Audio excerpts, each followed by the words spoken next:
Hello guys, আজকে আপনাদের এক উদ্যোক্তার সাথে কথা বলিয়ে দেব যে পাহাড়ে বিজনেস করে গাজীপুর থেকে এসে।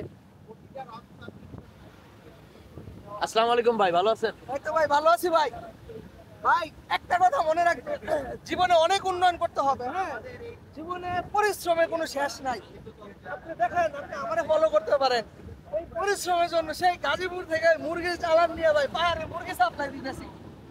বাইক চালাবেন, ঠেক চালাবেন, প্রতি পিস 200 এটা কিন্তু সেই মুরগি না ভাই।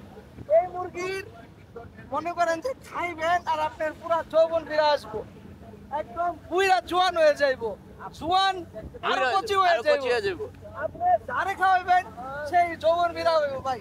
বাইক চালাবেন, দেখ চালাবেন, 200 এই আমার মুরগির চালান দোয়া করবেন। আমার নতুন ব্যবসা, এই মুরগির চালান নিয়ে আসছি বান্দরবানে। হ্যাঁ, বান্দরবান আলীকদম যাচ্ছি, আমার ব্যবসার প্রথম চালান।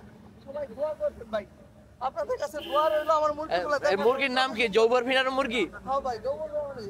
আপনি চেহারা দেখেন, লাল কালার, পুরো তেলতেলা, চঞ্চনা ঝঞ্ঝনা, এক একটা কি ভদ্র। আপনি কি এনেই বেচেন এই বাজারও? না, এই বাজারে না, ভবিষ্যতে আমার ইয়াগুলো এই বাজারে ছড়বে। এখন দিচ্ছি আর সামনে।